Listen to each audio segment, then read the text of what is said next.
আপনি করাচ্ছেন কালী পূজা, আপনি করাচ্ছেন দুর্গা পূজা, আপনি করাচ্ছেন সরস্বতী পূজা, সেই সব পূজা করাতে গেলে আগেও নারায়ণ, পেছনেও নারায়ণ, ডান দিকেও নারায়ণ, বাম দিকেও নারায়ণ, তাহলে কোড লাইনে কেন হাঁটবেন? ডাইরেক্ট মেন লাইনে হাঁটুন। প্রথমে কৃষ্ণকে ডাকুন, তাহলে কৃপা হয়ে যাবে। আরেকটা দৃষ্টান্ত দিলে পুরোটা পরিষ্কার হয়ে যাবে। আমার মামা বাড়ি হলো ডায়মন্ড হারবারে। আচ্ছা বলো তো মায়েরা, আমার মামা বাড়ি যদি ডায়মন্ড হারবারে হয় তাহলে আমার মায়ের বাপের বাড়ি কোথায় হবে? এই দেখুন কে পেছনে বলে দিয়েছে, নস্করপুরে। জয় রাধা, ধন্য আপনাদের। জয় রাধা।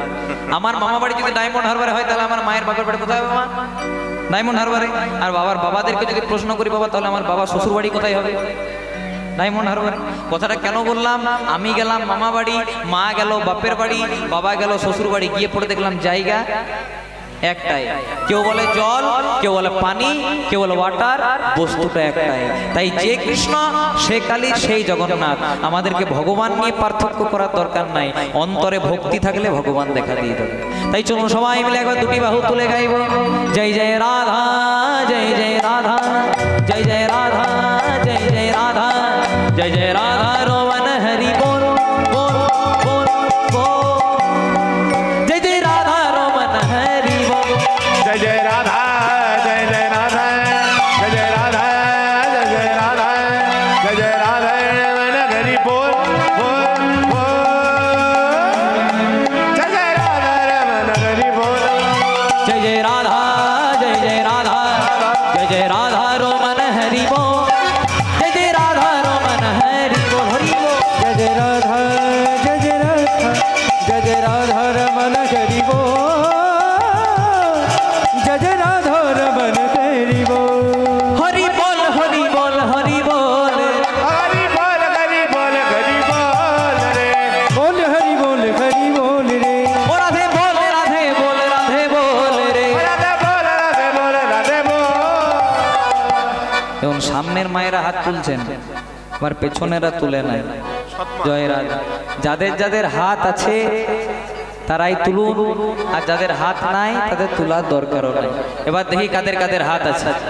সবাই মিলে একসঙ্গে গোবিন্দ জয় জয় গোপাল জয়, गोविंद जय गोपाल गोविंद जय जय गोपाल जय जय, गोविंद जय गोपाल जय जय, राधा रमन हरि गोविंद जय जय, राधा रमन हरि गोविंद जय जय, राधा रमन हरि गोविंद जय जय, राधा रमन हरि गोविंद जय, जय जय राधा, जय जय राधा, जय जय राधा, जय जय राधा, जय जय राधा रमन हरि बोल बोल बोल बोल, जय जय राधा रमन हरि बोल, हरि जय बोल, जय राधा, जय जय राधा, जय जय राधा रमन हरि बोल बोल बोल, जय जय राधा रमन हरि बोल बोल बोल, जय जय राधा, जय जय राधा, जय जय राधा रमन हरि बोल बोल बोल, जय जय राधा रमन हरि बोल।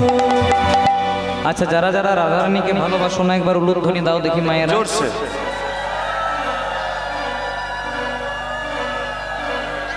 বাহ, करो कीर्तन। খুব সুন্দর। বললাম যারা যারা রাধারানীকে ভালোবাসো না উলুধ্বনি দাও।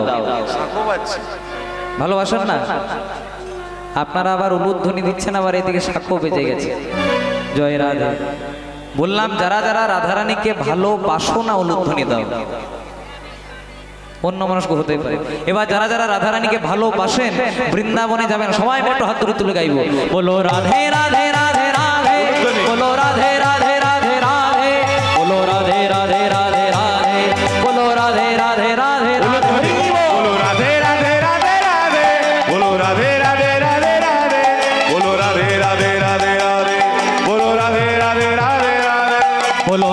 राधे राधे राधे, बोलो राधे राधे राधे राधे, बोलो राधे राधे राधे राधे, बोलो राधे राधे राधे राधे, बोलो राधे राधे राधे राधे, बोलो राधे राधे राधे राधे, बोलो राधे राधे राधे राधे, बोलो राधे राधे राधे राधे, बोलो राधे राधे राधे राधे, राधे राधे राधे राधे,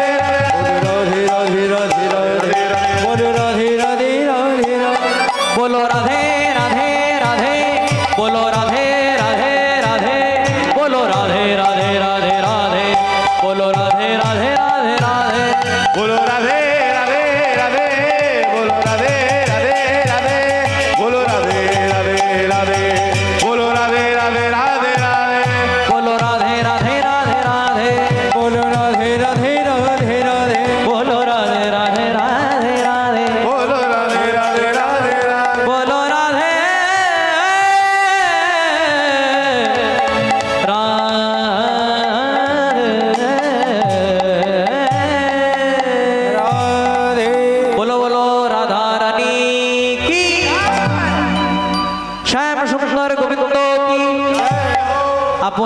পিতা মাতা কি, নিজ নিজ গুরুদেব কি, নবদ্বীপ ধাম কি, বৃন্দাবন ধাম কি, আজকের হরিনাম মহাযজ্ঞ কি, উপস্থিত ভক্ত মণ্ডলী।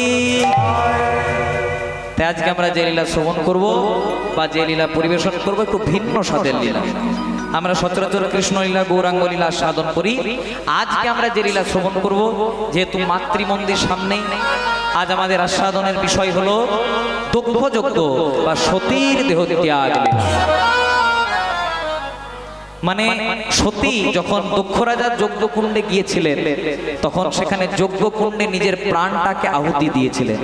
তারপর দ্বিতীয়বার সতী অংশে জন্মগ্রহণ করেছিলেন গৌরী, তার সঙ্গে ভোলানাথের বিবাহ হয়েছিল। দেখবেন মা, কিছুদিন আগে আমাদের একটা খুব সুন্দর তিথি পেরিয়ে গেছে, 13ই ফাল্গুন। কি ছিল? শিবরাত্রি। আচ্ছা, কারা কারা শিবরাত্রি করেন আমার হাত তুলুন তো মায়েরা। বাহ, খুব সুন্দর। মহাজন বললেন, শয়ন উত্থান পাশ মোড়া, তাতে আবার ভেমে ছোড়া। পাগলার 14 পাগলিরাট, ইহা বুঝে কাল কাট। দুটো ছেলের জন্মদিন, পালনে যেন না হয় ভিন। তাও যদি না পারিস, ভৈগার খেলে ডুবে মরিস। শুনতে কেমন লাগলো মা? বলছে শয়ন উত্থান পাশ মোড়া, তাতে আবার ভেমে ছোড়া। অর্থাৎ যে সংসারে একাদশী ব্রত হয়, যারা যারা কীর্তন শুনতে এসেছেন খুব মন দিয়ে শুনবেন, যে সংসারে একাদশী ব্রত হয় সে সংসারে আর অন্য কিছু করার প্রয়োজন হয় না। একাদশী কটি? একাদশী হলো 1 মাসে 2টি, তাহলে 12 মাসে 12 দুগুণে। আরো বলে দিন, আমি অঙ্কে খুব কাঁচা। জয় রাধা। তাহলে 12 মাসে 12 দুগুণে 24টি। যে বছর মলমাস হয় আরো 2টি বেড়ে 24টির সঙ্গে আরো 2টি 26টি। মহাজন বললেন 24টা বা 26টি একাদশী করতে না পারলেও অন্তত 4টি একাদশী করো। শয়ন উত্থান পাশ মোড়া, তাতে আবার ভেমে ছোড়া। অর্থাৎ শয়ন একাদশী, উত্থান একাদশী, পার্শ্ব একাদশী আর ভৈমী বা ভীম একাদশী। মহাজন বললেন এগুলো যদি না করতে পারিস তাহলে পাগলার 14 পাগলিরাট, ইহা বুঝে কাল কাট। পাগলার 14 মানে এই কিছুদিন আগে পেরিয়ে গেল শিব চতুর্দশী, মানে শিবরাত্রি। আচ্ছা বলো তোমার, পাগলা যদি শিব হয় তবে পাগলি কে হবে? হ্যাঁ, একটু উত্তর দিতে হবে, কারণ আপনারা আজকে ভাড়ার ঘর হয়ে বসেছেন। হ্যাঁ, জয় রাধে। ভাড়ার ঘর যদি ভালো হয় তবে রান্না করতে সুবিধা হয়। তাই আপনারা একটু যোগানটা দিয়ে দেবেন, তাহলে আমার একটু গাইতে সুবিধা হবে। তাহলে পাগলা যদি শিব হয়, পাগলি কে হবে মা? দুর্গা। পাগলা 14 মানে শিব চতুর্দশী, আর পাগলির 8 মানে দুর্গাষ্টমী। মহাজন বললেন এগুলো যদি না করতে পারো তাহলে দুটো ছেলের জন্মদিন পালনে যেন না হয় ভিন। দুটো ছেলে কে কে? প্রথম ছেলে রাম, রামের জন্ম রামনবমী। তারপরে ছেলে কৃষ্ণ, কৃষ্ণের জন্ম জন্মাষ্টমী। আর এগুলো যদি কিছুই না করতে পারিস তাহলে ভৈগার খালে ডুবে মরিস। মানে তোমাদের এই সামনে দক্ষিণ 24 পরগনাতে রয়েছে সুরধুনী গঙ্গা। ভগীরথের আহ্বানে গঙ্গা নেমে এসেছিল আমাদের এই পৃথিবীতে। যদি কেউ ভক্তি ভরে গঙ্গাতে স্নান করতে পারেন, গঙ্গাতে তো স্নান হয় না মা, গঙ্গাতে অবগাহন। কেউ যদি ভক্তি ভরে গঙ্গাতে অবগাহন করতে পারেন তাহলে আমাদের মানব জন্মটা ধন্য হয়ে যায়। তাই আজকে আমরা যে লীলা শুনছি বা যে লীলা পরিবেশন করছি, এই লীলা শুনতে হলে প্রথমে আমাদেরকে একটি পদাবলী আস্বাদন করতে হবে। কৈলাস পর্বতে দেবাদিদেব মহাদেব পার্বতীকে নিয়ে বসে আছেন। ভাবটি কেমন? বলে কৈলাস পর্বতে অতি মনোহরে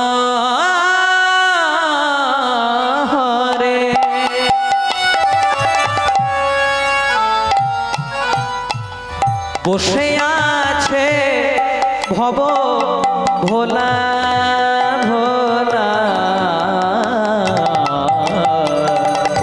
কৈলাস পর্বতে অতি মনোহরে ওই না বসে আছেন বাবা ভোলা। কৈলাস পর্বতে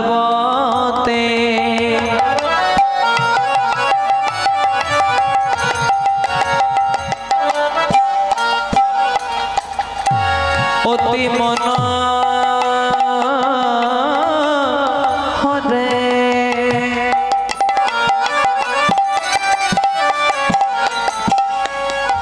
বসে আছে ভব ভোলা ভোলা। কৈলাস পর্বতে অতি মনোহরে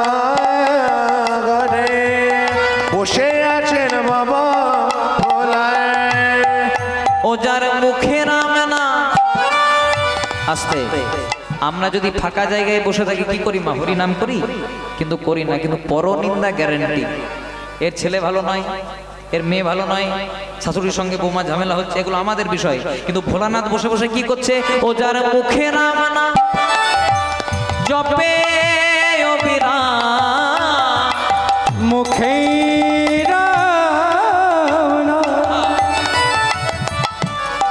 জপে অবিরাম ভোলার গলাতে হাড়ের মালা গলাতে হাড়ের মালা ও যার মুখে নাম না জপে অবিরাম গলাতে গড়ের মালা গলাতে হাড়ের মালা। তোমাদেরকে যদি কেউ প্রশ্ন করে মা যে এই সংসারে সবচেয়ে বড় বৈষ্ণবকে এক কথায় উত্তর হবে দেবাদিদেব মহাদেব। দেখবেন যারা প্রকৃত বৈষ্ণব হয় বৈষ্ণব শুধু জাতিতে হয় না মা বৈষ্ণব কাকে বলে যাহারে দেখিলে মুখে আইসে কৃষ্ণ না আসে কৃষ্ণ না যাহার মুখে থাকে নিরন্তর কৃষ্ণ না নিরন্তর কৃষ্ণ না জানিবে সেই হলো বৈষ্ণব প্রধান। বৈষ্ণব প্রধান। যার মুখে থাকে নিরন্তর কৃষ্ণ না মানে যাকে দেখলে আপনার মনে হবে যে এর সঙ্গে দুটো কৃষ্ণ কথা আলোচনা করি যার সঙ্গে দর্শন হওয়া মাত্র মনে হবে চিন্তা হবে যে এনার সঙ্গে দুটো কৃষ্ণ কথা আলোচনা করি সে হলো বৈষ্ণব। দেখবেন যারা প্রকৃত বৈষ্ণব হয় না মা তারা সবার বাড়িতে কিন্তু সেবা গ্রহণ করে না। আপনি প্রকৃত সাধু দেখুন আপনি প্রকৃত মহাত্মা বৈষ্ণব দেখুন যাকে দেখবেন সবার বাড়িতে কিন্তু সেবা গ্রহণ করবে না। কিসের জন্য জাতির জন্য না যারা প্রকৃত বৈষ্ণব হয় বাবা তাদের কাছে কে ব্রাহ্মণ কে বৈষ্ণব কে শূদ্র এসব কিছু ব্যাপার করে না। তাহলে বৈষ্ণবরা সবার বাড়িতে সেবা করে না কেন একটাই কারণে বৈষ্ণবদের একটু ভয় থাকে কি ভয় না যার বাড়িতে আমি সেবাটা পাচ্ছি তার অন্নটা পাপান্ন নয় তো মানে যে আমাকে খাওয়াচ্ছে যার পয়সাতে আমি খাচ্ছি সে পাপ করে টাকা পয়সা রোজগার করছে না তো যে টাকা পয়সা দিয়ে আমাকে খাওয়াচ্ছে কেন কারণ যে যত বড়ই বৈষ্ণব হোক তার শরীরে যদি পাপের অন্ন প্রবেশ করে একবার না একবার হলেও অজান্তে হলেও একটা না একটা অপরাধ হয়ে যাবে। প্রমাণ মহাভারত আপনারা সকলেই জানেন মহাভারতে যখন পঞ্চপাণ্ডব শকুনি চক্রান্তে পাশা খেলায় হেরে গেল দুর্যোধন দুঃশাসনকে আদেশ দিল দুঃশাসন দ্রৌপদীর প্রচন্ড অহংকার তাড়াতাড়ি দ্রৌপদীকে চুলের মুঠিটাকে ধরে সভার মাঝে আনো। দুঃশাসন করলো কি বাবা দুঃশাসন দুর্যোধনের কথা মতো দ্রৌপদীর চুলের মুঠিটাকে ধরে সভার মাঝে আনলো। সভার মাঝে এসে ঘোষণা হলো যে দ্রৌপদীকে আজকে নির্বস্ত্র করা হবে মানে বস্ত্র হরণ করা হবে। দ্রৌপদী প্রথমে কার কাছে গেছিল মা যুধিষ্ঠিরের কাছে। যুধিষ্ঠিরের কাছে গিয়ে পরে বলছে স্বামী সবাই তো তোমাকে ধর্মরাজ বলে শুনেছে নাকি তুমি অধর্ম সহ্য করতে পারো না তাহলে স্বামী আজকে আমার সঙ্গে একটা অবলা নারীর সঙ্গে এত বড় অন্যায় হচ্ছে তুমি এত বড় অধর্ম দেখা সত্ত্বেও চুপ করে থাকবে। ধর্মরাজ যুধিষ্ঠির সেদিন চুপ করে মাথা নত করে দাঁড়িয়েছিলেন কেন মায়েরা কারণ পাশা খেলাতে যুধিষ্ঠির কেউ নিজে হেরে গেছিল তাই যুধিষ্ঠিরের বলার কোনো অধিকার ছিল না। যুধিষ্ঠিরের কাছে গেল ভীমের কাছে গেল অর্জুনের কাছে গেল নকুল সহদেবের কাছে গেল দ্রৌপদীকে যখন কেউ বাঁচাতে পারলো না তখন দ্রৌপদী কার কাছে গেছিল মা প্রথমে কৃষ্ণের কাছে যায়নি প্রথমে গেছিল দাদু ভীষ্মের কাছে কারণ দ্রৌপদী জানতো আমার দাদু ভীষ্ম হলো সৎ আমার দাদু ভীষ্ম হলো চরিত্রবান সে অন্যায় সহ্য করতে পারে না অধর্ম সহ্য করতে পারে না তাই এই রাজসভায় যদি আমাকে কেউ বাঁচাতে পারে তাহলে আমার দাদু ভীষ্মই পারবে। তাই ভীষ্মের চরণ দুটিকে জড়িয়ে ধরে দ্রৌপদী বলেছিল দাদু গো তোমার এক নাতি এই নাত বইয়ের সম্মানটাকে মিশিয়ে দেওয়ার চেষ্টা করছে আমাকে রক্ষা করো। টস টস করে দ্রৌপদীর চোখের জলটা ভীষ্মের চরণে পড়েছিল মা। সেদিন ওই রাজসভাতে এত বড় বড় যোদ্ধা ছিল দ্রোণাচার্য ছিল কৃপাচার্য ছিল ধৃতরাষ্ট্র ছিল দ্রৌপদী কারো কাছে যায়নি দ্রৌপদী গেছিল শুধুমাত্র ভীষ্মের কাছে। ভীষ্মের চরণ দুটিকে জড়িয়ে ধরে দ্রৌপদী বারবার করে কেঁদে কেঁদে বলেছিল, দাদু গো, আমি তো তোমার কুলের কুলবধূ, আমার যদি বস্ত্র হরণ করা হয় তাহলে সেটা তো তোমার কুলের অপমান, আমাকে রক্ষা করো। টস টস করে দ্রৌপদীর চোখের জলটা ভীষ্মের পায়ে পড়েছিল মা, কিন্তু ভীষ্মের পায়ে চোখের জলটা পড়া সত্ত্বেও সেদিন এত বড় অন্যায়টা দেখেও ভীষ্মদেব চুপ করে মাথা নিচু করে দাঁড়িয়েছিলেন। তারপরে আপনারা সবাই জানেন যে গোবিন্দের কাছে গেল, গোবিন্দ এমন বসন দিল যে দুঃশাসন বসন টেনে টেনে ক্লান্ত হলো, কিন্তু দ্রৌপদীর বসন শেষ হলো না। সবার অজান্তে রাত্রিবেলায় দ্রৌপদী গোবিন্দের কাছে গেছিল মা। গোবিন্দের কাছে গিয়ে হাত দুটিকে জোড় করে বলছে, হে গোবিন্দ, সব না হয় বুঝতে পারলাম, কিন্তু আমার একটা জিনিস এখনো অজানা রয়ে গেল। কি না, এত বড় অধর্ম হওয়া সত্ত্বেও আমার দাদু ভীষ্ম কেন আজকে চুপ করেছিল? সেদিন ভগবান কি উত্তর দিয়েছিল জানো মায়েরা? ভগবান উত্তর দিয়েছিল, দ্রৌপদী, ভীষ্ম হয়তো সৎ, ভীষ্ম হয়তো চরিত্রবান, ভীষ্ম হয়তো অন্যায় সহ্য করতে পারে না, কিন্তু এত বড় অন্যায়টা দেখেও ভীষ্ম আজকে চুপ করেছিল কেন? কারণ ভীষ্ম খাবার খেত কার ঘরে? দুর্যোধনের ঘরে। আর দুর্যোধনের অন্নটা ছিল পাপান্ন, মানে দুর্যোধন পাপ টাকা পয়সা রোজগার করে তাতে ভীষ্মদেবকে খেতে দিত। তাই ভীষ্মের শরীরে পাপের অন্ন ছিল বলে এত বড় অন্যায় হওয়া সত্ত্বেও ভীষ্মদেব সেদিন চুপ করেছিলেন না। তাই বলে অনেক ভাগের ফলে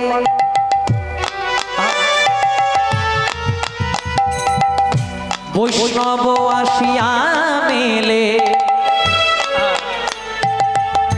ঘরে হয় বৈষ্ণব সেবা। অনেক ভাগ্যের ফলে গৃহে বৈষ্ণব আসিয়া মেলে, গৃহে গায় বৈষ্ণব সেবা। না দিয়ে বৈষ্ণব সেবা উদ্ধার পেয়েছে কেবা, তার সাক্ষী যুধিষ্ঠির রাজা। না দিয়ে বৈষ্ণব সেবা উদ্ধার পেয়েছে কেবা, তার সাক্ষী যুধিষ্ঠির রাজা। অনেক ভাগ্যের ফলে বৈষ্ণব আসিয়া মেলে, ঘরে হয় বৈষ্ণব সেবা। অনেক ভাগ্যের ফলে। আস্তে ও মায়েরা, আজকে তোমরা যারা যারা কীর্তন শুনতে এসেছো, ওই পেছন থেকে শুরু করে আজ পর্যন্ত এখানে যারা যারা কীর্তন শুনতে এসেছেন, সবাই কিন্তু 7 দিনের মধ্যেই মারা যাবে। জয় রাধা। বলে কি? হ্যাঁ, মায়েরা মনে মনে চিন্তা করে বেকার এলাম কীর্তন শুনতে। জয় রাধে। কিন্তু হরিবাসরে দাঁড়িয়ে কোনোদিনও খারাপ কথা বলিনি, আর বলবো না মা। আমাদের বার তো 7টি, রবিবার, সোমবার, মঙ্গলবার, বুধবার, বৃহস্পতিবার, শুক্রবার, শনিবার। আপনি 70 বছরেই মারা যান, আপনি 80 বছরেই মারা যান, এই 7টা দিনের মধ্যেই ঘোরাঘুরি করতে হবে। আচ্ছা বলো তো মায়েরা, মানুষের বয়স বাড়ে না কমে? হ্যাঁ, কমে। কি করে বলুন তো? মনে করুন ভগবান আমাকে বরাদ্দ করেছে তুই বাঁচবি 70 বছর। এখন আমার যদি মনে করুন 20 বছর পেরিয়ে গেল, আমার হাতে মোটেই সময় আর 50টা বছর। তাহলে যত দিন দিন এগোচ্ছে তত আমাদের বয়সটা কমে কমে আসছে। তাহলে মানুষের বয়স বাড়ে না, মানুষের বয়স কমে। তাই কথাটা কেন বললাম? এর কারণ আছে যে আমাদের বার 7টি, রবিবার, সোমবার, মঙ্গলবার, বুধবার, বৃহস্পতিবার, শুক্রবার, শনিবার। আপনি 80 বছরেই মারা যান, আপনি 20 বছরেই মারা যান, আপনি 50 বছরে মারা যান, এই 7টা দিনের মধ্যেই ঘোরাঘুরি করতে হবে না। তাই মহাজন বললেন, রইবি যদি সামনে চল, সামনে চল, সামনে গেলে তোর মঙ্গল হবে। মঙ্গল হলে বুদ্ধি বাড়বে, বুদ্ধি বাড়লে টাকা পয়সা আসবে, টাকা পয়সা এলে বৃহস্পতি এলে সুখ হবে। আর সুখে যদি গোবিন্দকে ভুলে যাস, শনিবারের দিনে রাহু তোরে গ্রাস করবে। সামান্য কথা নয় মা, তোমরাই উত্তরটা দেবে। বলছে রইবি যদি সামনে চল, রইবি কথার অর্থ হলো রবিবার। তাহলে সামনে চল মানে সোমবার, সামনে গেলে মঙ্গল হবে মানে মঙ্গলবার, মঙ্গল হলে বুদ্ধি বাড়বে মানে বুধবার, বুদ্ধি বাড়লে টাকা পয়সা আসবে। বৃহস্পতিবার, বৃহস্পতি এলে সুখ হবে। শুক্রবার। আর সুখে যদি চিন্তা করে আই এম গড, আমার শরীরের বল, আমার রক্তের বল, আমার রাজনীতির বল, রাখ তোর হরি বল, তাহলে শনিবারের দিন আবার আপন ঘরে চলে যেতে হবে ভাই। তাই চলুন সবাই মিলে দুটি বাহু তুলে গাইব হরে কৃষ্ণ হরে কৃষ্ণ কৃষ্ণ কৃষ্ণ হরে হরে, হরে রাম হরে Ram Ram Ram Hare Hare. Hare Krishna, Hare Krishna, Krishna Krishna, Hare Hare, Hare Rama, Hare Rama, Rama Rama, Hare Hare. হরে কৃষ্ণ কৃষ্ণ কৃষ্ণ হরে হরে, হরে রাম রাম রাম হরে হরে। हरे कृष्ण कृष्ण कृष्ण हरे हरे राम राम राम हरे हरे। তাহলে ভোলানাথ কৈলাস পর্বতে বসে বসে কার নাম জপ করছে মা? না রাম নাম। আমরা ত্রিজগতে তিনজন দেবতার নাম সবচেয়ে উঁচু জায়গায় পাই। কি কি? একজনের নাম ব্রহ্মা, একজনের বিষ্ণু, আর আরেকজনকে মা মহেশ্বর বা ভোলানাথ। তাহলে দেখুন ভোলানাথ এত বড় দেবতা, তাও কার নাম জপ করছে? না রামের নাম জপ করছে। কেন? কারণ শাস্ত্র মতে শিবের গুরু রাম আর রামের গুরু শিব, এর রিলেশন আপনি ত্রিজগতে কোথাও পাবেন না। তাহলে রামের গুরু শিব, শিবের গুরু রাম হলো কি করে? এটা জানতে হলে একটু কৈলাস পর্বতে যেতে হবে মা। কৈলাস পর্বতে হর আর গৌরী বসে আছে। হর মানে ভোলানাথ আর গৌরী মানে পার্বতী। পার্বতী হঠাৎ লক্ষ্য করলো যে ভোলানাথের ডান চোখ মানে দক্ষিণ নয়ন দিয়ে জল গড়িয়ে গড়িয়ে পড়ছে। যেই না জল দেখতে পেয়েছে মায়েরা, অমনি পার্বতী বলছে ভোলানাথ তুমি তো কখনো দুঃখে থাকো না, তোমার নাম ভবম ভোলা মহাদেব, তুমি নিত্য নিত্য আনন্দে থাকো, তাহলে আজকে তোমার ডান চোখ দিয়ে জল কেন? তখন ভোলানাথ বলছে পার্বতী এই না হলে তুমি আমার অর্ধাঙ্গিনী ঠিক ধরেছো, আজ আমার ডান চোখ দিয়ে জল। বলে কেন? আমার গুরু রামচন্দ্র পঞ্চবটী বনে গেছে পিতৃসত্য পালন করবার জন্য, আর রাবণ রাজা সীতাকে হরণ করে নিয়ে চলে গেছে। তাই রাম কেঁদে কেঁদে বলছে সীতা জ্ঞান সীতা ধান সীতা চিন্তামণি, আর সীতা ছাড়া আমি যেন মণিহারা প্রাণ। আর রাম যখন কাঁদছে, রাম তো আমার গুরু, আমি আমার গুরুদেবকে